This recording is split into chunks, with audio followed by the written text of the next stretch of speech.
JRCM। আজকাল দেখা যায় পুরুষ মহিলা উভয়েরই পায়ের গোড়ালি ফাটার প্রবলেম দেখা যায়। তো এটির বিশেষ কিছু কারণ আছে, যেমন শীতকালে এটা বিশেষ করে বেশি দেখা যায়। তো এখন গরমকালে দেখা যায়। শীতকালে কী হয়, বাতাসে আর্দ্রতা কমে গেলে পায়ের ত্বক শুষ্ক হয়ে যায়, তার ফলে গোড়ালি ফাটতে থাকে। তো এখন দেখা যায় গরমকালেও অনেকে পায়ের গোড়ালি ফেটে যায়। পায়ের গোড়ালি ফাটার আরও কিছু কারণ, শরীরে প্রয়োজনীয় ভিটামিনের অভাবেও কিন্তু পায়ের গোড়ালি ফাটে। বিশেষ করে vitamin E, zinc, iron, calcium এর অভাবে শুষ্ক ত্বক ফাটল হতে শুরু করে। অনেক সময় কি হয়, যাদের শরীরে ডায়াবেটিসের প্রবলেম বা এক্সিমার প্রবলেম থাকে বা থাইরয়েডের সমস্যা থাকে, সে কারণেও পায়ের গোড়ালি ফাটতে পারে। পরিবেশগত অনেক সময় বহু কারণ থাকে, যেমন আমরা খালি পায়ে হাঁটি, শক্ত জুতা ব্যবহার করি, ধুলাবালির মধ্যে কাজ করি, যার কারণেও কিন্তু পায়ের গোড়ালি ফাটে।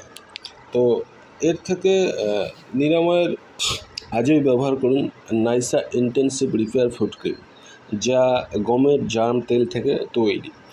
আপনার পায়ের গোড়ালি ফাটার যে সমস্যা আছে সেটা কম করে 5 দিনের মধ্যেই সমাধান করে দেবে। ব্যবহার করার নিয়ম: আপনি যখন রাত্রিবেলা ঘুমোতে যাবেন, পাটা ভালো করে গরম জলে ধুয়ে পরিষ্কার কাপড় দিয়ে ভালো করে সেটা মুছে নিয়ে আপনি নাইসা ইন্টেন্সিভ রিপেয়ার ফুট ক্রিম ব্যবহার করুন।